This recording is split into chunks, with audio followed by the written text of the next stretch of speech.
When you hear that chord, what comes to mind? What feelings do you have? Childhood, comfort, home, maybe a little bit of sadness. Whatever you may be feeling, it's probably related to some form of nostalgia.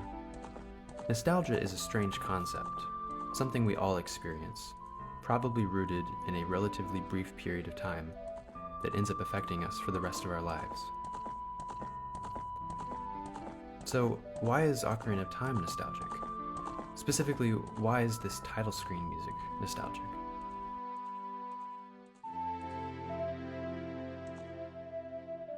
Going beyond the simple explanation that childhood is inherently nostalgic, and most of us played Ocarina of Time during our childhood, there's perhaps something found in the music itself that gives it this air of lost innocence, wanting to return to a place we can never go back.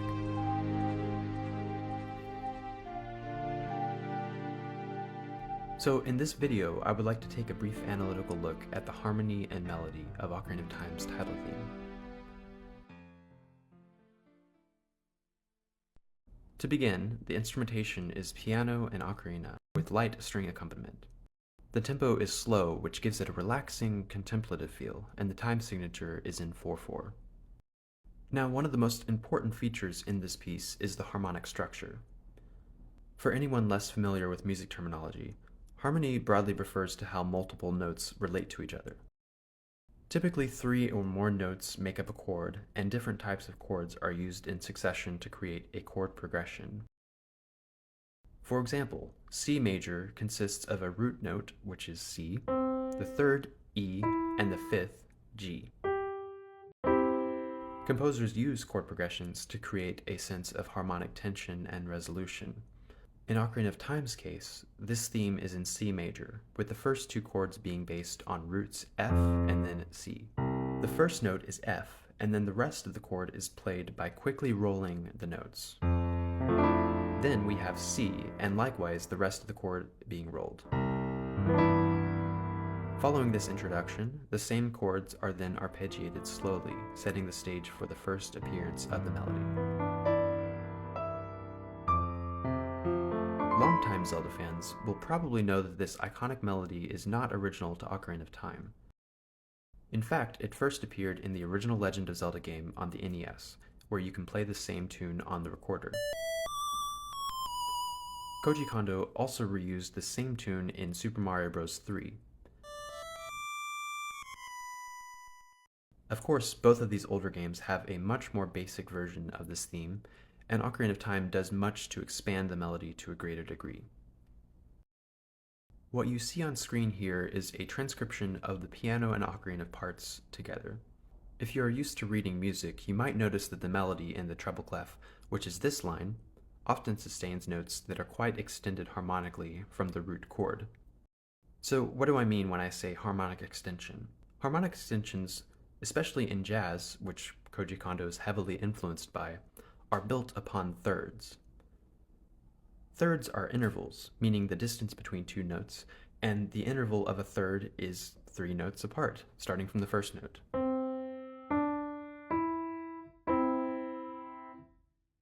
So a third from F is A.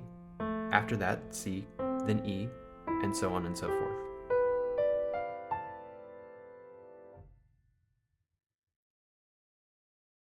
For now, let's strip away the less important notes and see what we're left with when we have a very basic outline of the melody. The first note is D, which is 13 notes away from the F of the first chord, aka an extension. It goes down to B, which creates a fourth with the F. Quick correction I wanted to make, in my original recording I said a fourth.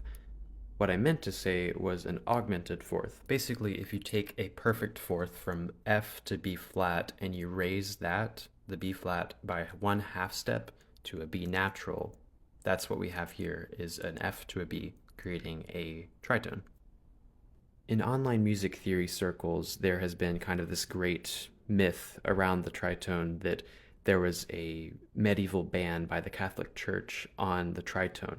There's a great video by Adam Neely that talks about this myth and debunks it. I highly recommend that video, and it goes into greater detail about the tritone. But basically, what you need to know is that it is very dissonant.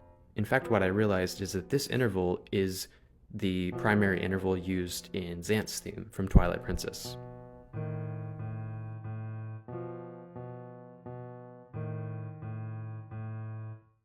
And then after the harmony changes to C major, that sustained B becomes the seventh of the C major 7 chord.